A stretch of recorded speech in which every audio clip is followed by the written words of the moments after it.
Assalamualaikum. Assalamualaikum dan salam sejahtera. Khabar semua. Bismillahirrahmanirrahim. Alhamdulillahirabbil alamin. Wassalatu wassalamu ala asyrafil anbiya'i wal mursalin wa ala alihi washabihi ajma'in. Asyhadu an la ilaha illallah wa asyhadu anna Muhammadan abduhu wa rasuluh. Assalamualaikum Fatin. Saya live dua ya, Facebook dan juga Instagram. Okey. Apa khabar semua? Aisyah, Norin, halo, apa khabar? Assalamualaikum, salam Din. Okay, khabar Aslini, khabar Fatin. Lama saya tak share kan, lama saya tak live. Minta maaf ya, saya kiri kanan, Facebook sekali dengan Insta sekali, okay? Okay, nampak tak? Dengar tak suara saya? Dengar tak? Waalaikumsalam. Dengar tak suara saya? Dengar tak Fatin? Waalaikumsalam Fifi. Waalaikumsalam Zairul, Izruna, Maslina. Waalaikumsalam Maslina. Man, apa khabar Man? Dengar tak suara saya? Thank you Fifi. Dengar tak Fatin suara saya? Kan lembut sangat. Dengar tak suara? Dengar. Dengar kuat tak? Jelas tak? Terima kasih Putra. Dengar ya. Okay. Kita tunggu sekejap lagi. Dalam 2 minit lagi kita tengok lagi ada orang ramai masuk tak. Hai Doktor. Hai Aisyah. Apa khabar Aisyah? Dengar Aisyah. Terima kasih dengar. Dengar Nazri. Terima kasih Nazri. Nazri ni anak saya ni. Nazrin Mansur.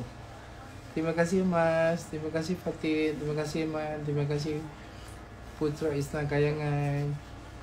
Kami kembang Ya ke kembang? Mas Lina dengan Mas Lini kembang Jelas. Terima kasih Fakihah. Terima kasih Asyara Noti. Terima kasih Miss Syarima Rao. Saya ada 2 belah Facebook belah kiri, apa nama, Insta belah kanan Jelas dengan lembut. Sangat takut malam nanti tidur. Doktor tak kerja kat HTTM ke? Benda saya pun tak faham. Bacalah ada DM. Saya nak tanya pasal penyakit. Okey, nanti saya baca insyaAllah. Hai Echa, Kak Echa. Hai Eddie. Waalaikumsalam. Okey, malam ni saya nak cerita pasal COVID lah sikit. Okey, malam ni pasal COVID. Kami dua-dua dah pergi kafe. Terima kasih.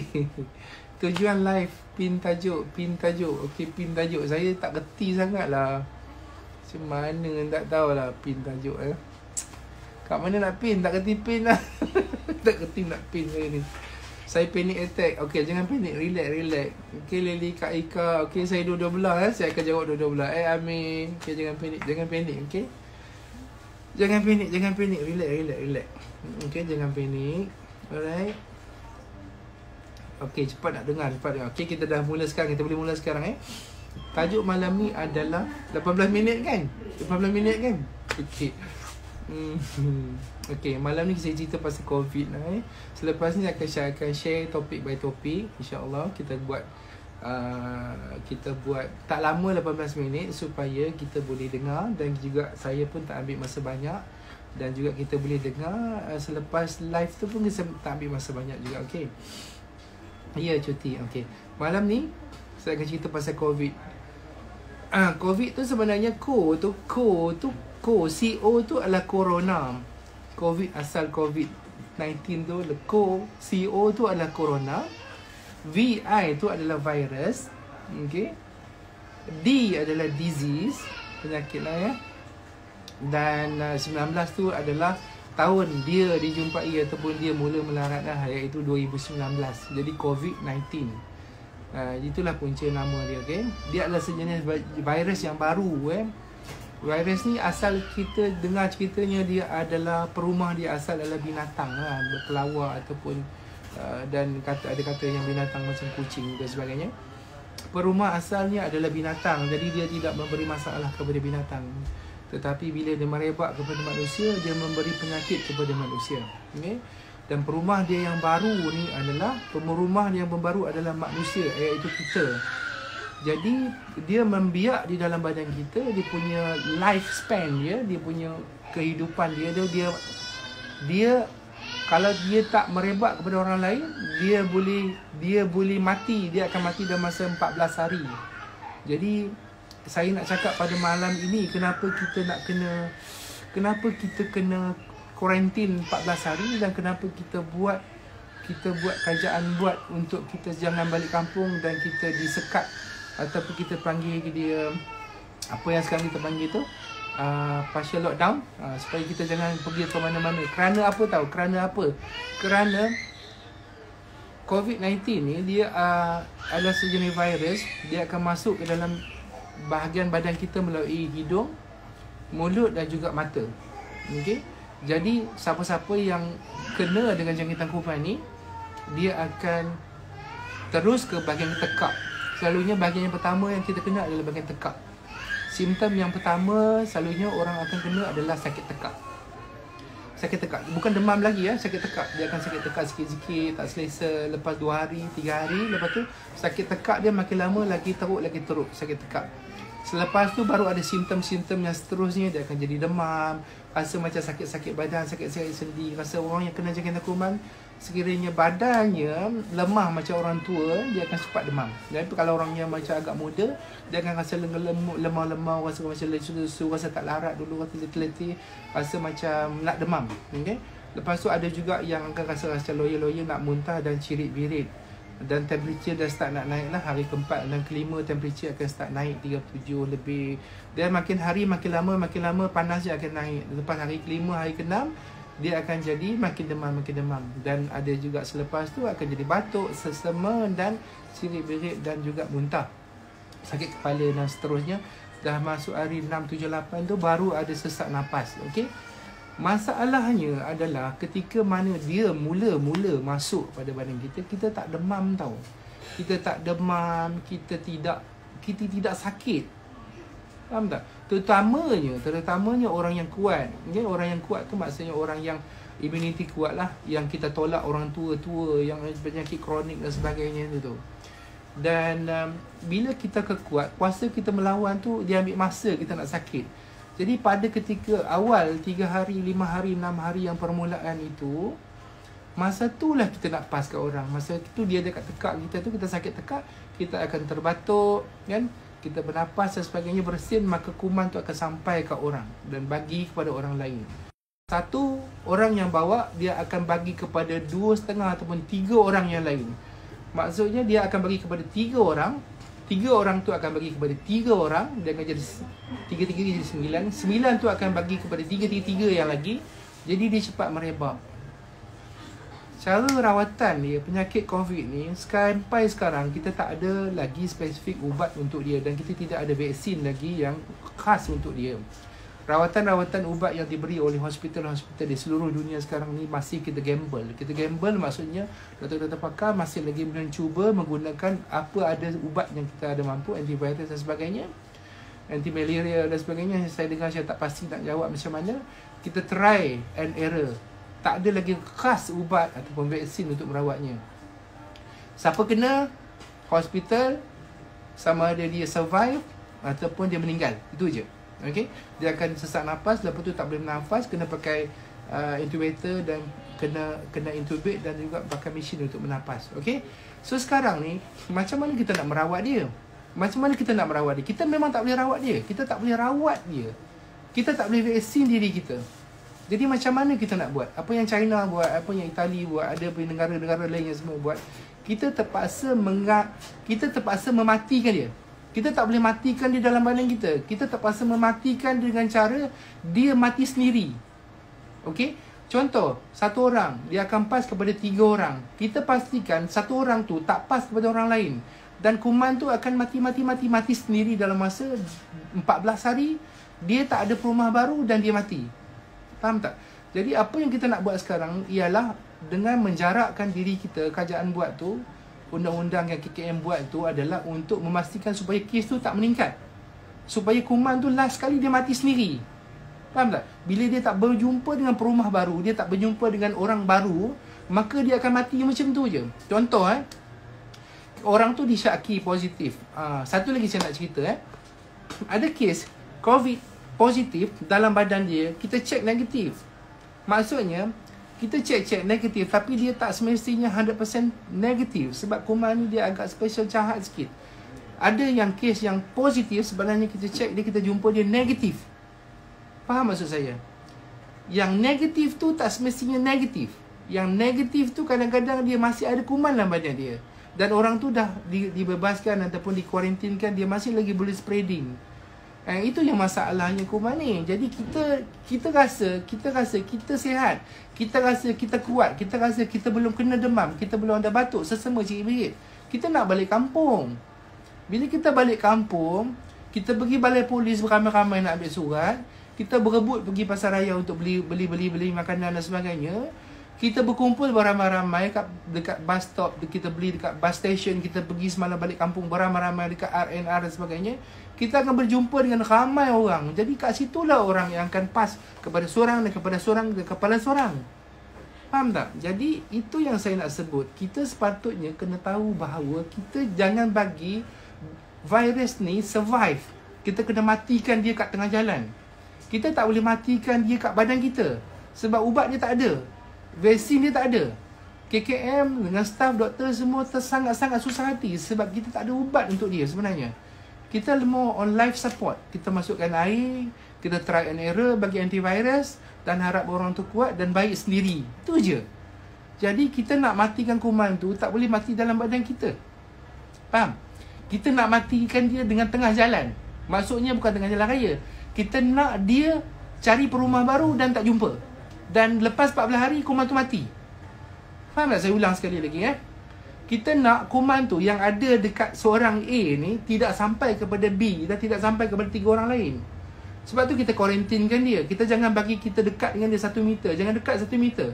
Jangan dekat dengan orang dengan 1 meter. Jarakkan 1 meter jauh. Dan orang-orang yang ada batuk sesama protect. Kan kita sebenarnya orang yang tak kena tu tak apa-apa sangat. Tapi kita apalah kita nak protect kan. Tangan jangan sentuh. Jangan sentuh orang. Selalu basuh tangan, pakai sabun, pakai sanitizer, pakai penutup mulut dan jarakkan kita 1 meter lebih. Supaya kita nak kuman itu tak sampai kepada orang lain dan dia mati di tengah jalan. Jadi dan on that matter, maksudnya kita nak matikan kuman tu di tengah jalan supaya jangan sampai kepada orang lain dan tak merebak dan tak merebak dan tak merebak. Maka nanti lama-lama kes-kes yang lama akan baik dan tidak ada kes-kes yang baru. Faham maksud saya? Jadi apa yang kita buat sekarang semuanya adalah untuk mematikan kuman itu di tengah jalan. Bukan matikan dia di dalam badan kita. Sebab tidak ada ubat untuk COVID-19 sampai sekarang. Tidak ada. Kita menggunakan teknik untuk mematikan kuman itu di tengah jalan dengan cara supaya dia tidak melompat kepada orang lain. Kalau kita duduk dekat, kita pergi orang ramai-ramai, dia akan melompat ke orang lain. Orang tu balik kampung, jumpa mak nenek dia, tok dia, mak dia, dia akan lompat. Orang kampung semua tua-tua lagi senang kena, lagi senang berjangkit dan senang menyebabkan kematian. Faham tak? Dan itu yang berlaku dekat dengan Wuhan, dekat Itali. Bila mana kerajaan dia kata jangan balik kampung, dia balik kampung. Sebab tu ya kematiannya meninggal. Sebab orang tua yang meninggal tu banyak kes. Orang daripada bandar bawa ke kampung. Faham tak? Jadi apa yang kerajaan KM buat sekarang adalah untuk supaya kita jangan paskan dia kepada orang lain. Supaya kuman tu mati di tengah jalan. Kita kena bersama-sama matikan dia di tengah-tengah jalan. Kita tak mampu matikan dia di dalam badan kita. Tak mampu matikan dia. Faham? So, kalau setakat kita nak basuh tangan kita menghalang dia masuk badan kita, tapi dia masih ada lagi juta-juta, million lagi di dalam badan kita yang orang tu boleh bawa. Faham? Okey, sebab dia masuk dalam badan kita, dia multiplekan badan kita, dia beranak sendiri. Dia tak perlukan berjantan betina virus ni. Dia tak perlu. Dia masuk dalam badan kita, dia gunakan sel badan kita, dia multiply sendiri. Okey, so kalau saya harap kita semua faham bahawa teknik sekarang yang kita gunakan adalah untuk mematikan kuman itu. Bersama-sama kita matikan dia supaya dia mati di tengah jalan dan tidak ada lagi perumah baru. 14 hari dia mati. InsyaAllah 14 hari dia mati. Okay, sebab tu kita kuarantin kat rumah 14 hari supaya dia tak ada perumah baru. Kalau tak ada perumah baru, dia akan melompat orang baru dan dia akan merebak kepada orang baru. Dia akan jadi lebih banyak dan lebih banyak dan lebih banyak. Okay, so kalau mana yang ada sekarang, kita kuarantinkan dia, orang lain selamat insyaAllah. Dan kuman tu lama-lama dia mati. Dia duduk dalam badan kita pun lama-lama 14 hari dia akan mati. Faham? Faham? Jadi kita support lah. Kita support kerajaan. Kesian kat doktor-doktor. Faham? Saya pun sedih kak. Saya pun kena kerja. Faham? So saya pun kena kerja juga. Saya pun kena tengok orang sakit juga. Kalau diikutkan saya pun malas juga. Takut juga. Sebab saya nak balik rumah tengok anak-anak semua kan. Bini-bini kita. Dan saya juga kemungkinan dapat dijangkiti. Dan juga saya boleh pas kepada pesakit-pesakit yang lain. Jadi buat masa sekarang, saya harap kita sama-sama berdoa. Dan kita kena sama-sama support. Janganlah saya tengok malam-malam buta duk lagi pergi main-main, jalan-jalan main motor kan. Alright, so kita elakkan diri kita. Kalau apa-apa hal pun nak pergi beli makanan ke, kita jarakkan diri kita, pakai mask. Jangan pergi ramai-ramai, jangan bawa anak-anak, jangan pergi berpesta-pesta, jangan pergi sana. 14 hari kita matikan kuman tu, kita harap dia mati di tengah jalan. Kuman tu akan mati dalam masa 14 hari insya-Allah. Jangan bagi dia beranak kepada orang lain. Dia beranak kepada orang lain. Dia akan automatically beranak ke tempat orang. Jadi kita jangan bagi dia beranak. Itulah satu cara nak mematikan kuman tu. Itu saja satu cara je. Tak ada cara lain, antivirus ataupun antibody ke benda vaksin semua tak ada lagi buat masa sekarang. Kitalah orang yang akan mematikan kuman tu dengan secara natural. Okay? Alright? So buat masa sekarang ujian saringan yang kita ada kat hospital-hospital, kita ada very limited.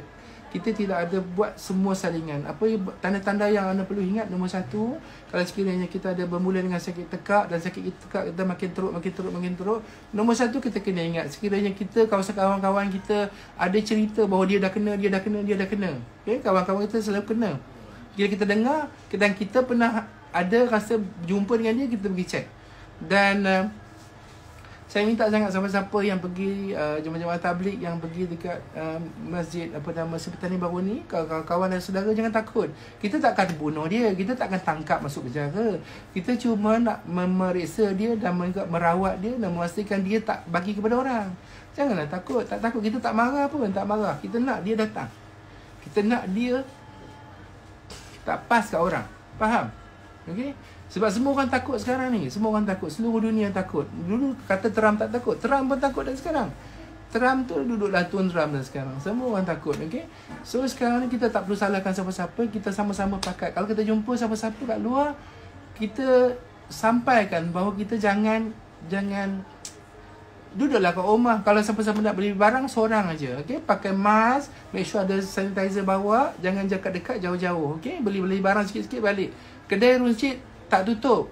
Kerajaan kata tak tutup. Tapi jangan berebut. Ramai-ramai tu pergi. Semalam pergi balai polis, dah ramai. Bila pergi balai polis ramai, kan boleh merebakkan penyakit juga. Jangan macam tu. Tak payah balik kampung. Kalau sayang kat mak, sayang dekat bapa, sayang kat orang kampung, jangan balik sekarang. Esok cuti sekolah, raya kita balik. Sekarang ni adalah masa untuk supaya jangan kuman tu pergi ke kampung pula. Itu teknik dia. Kita matikan dia bersama-sama. Saya tolong mati sikit, makcik sikit, abang sikit, adik sikit. Lama-lama kuman tu mati. Ini adalah teknik untuk mematikan dia secara natural. Dia akan mati dalam masa 14 hari. Tak payah letak sanitizer, tak payah spray. Dia mesti akan mati. So dia tak adalah perumah baru. Dia tak akan beranak. Kan? Maksudnya kita matikan orang tu dalam masa 14 hari. Bukan matikan pesakit. Pastikan kuman tu mati. Okay? So saya beri penjelasan sedikit kenapa teknik orang kata menjarakkan diri dan supaya quarantine teknik ni ataupun orang kata sekatan secara separuh ni adalah untuk membunuh kuman tu. Kita bagi support ke government, kesian kat staff government, KKM penat. So tolong bagi kerjasama. Okay? Tolong sampaikan. Okay? Saya rasa itu saja untuk hari ni. Banyak lagi soalan-soalan yang saya tak dapat jawab. Dah lebih 18 minit kan? Dah lebih. Kalau kawan-kawan nak saya live lagi setiap hari, saya boleh live 18 minit. Okay? Lepas tu kalau sekiranya ada soalan-soalan nak tanya, letak kat bawah. Kemungkinan live saya seterusnya saya akan baca soalan 5 daripada FB, 5 daripada Insta. Saya jawab soalan macam tu. Sebab kalau saya jawab macam ni mungkin agak susah untuk saya jawab. Saya jawab topik by topik berdasarkan soalan-soalan yang saya tanya. Saya akan tulis macam Ustaz Azhari Idrus kan dia baca soalan kan. Saya buat macam tu. Okay? Nanti kita akan listkan. Okay, terima kasih banyak-banyak. InsyaAllah mudah-mudahan kita sama-sama beri kerjasama kepada government. Tak payah gaduh-gaduh, kita sama-sama support, okay? Dan juga kita banyak-banyak doa sebab penyakit yang Allah bagi ni sebenarnya adalah ujian untuk kita juga, bukan juga untuk kejahatan siapa-siapa, tetapi kita sama-sama merasa apa yang Tuhan akan uji kepada kita. Jangan gaduh-gaduh, banyak-banyak doa sebab doa-doa kita akan diterima Allah Subhanahu Wa Taala. Okey, saya akan share lagi, InsyaAllah kalau tak ada apa, rezeki malam esok pukul 9 saya akan on lagi, ya. Kalau nak tanya apa, tanya kat bawah, okey. Terima kasih salah cakap dan terima kasih bahaya. Terima kasih. Assalamualaikum dan selamat malam. Kat mana Nabi tak tahu? Saya pun tak tahu Nabi mana.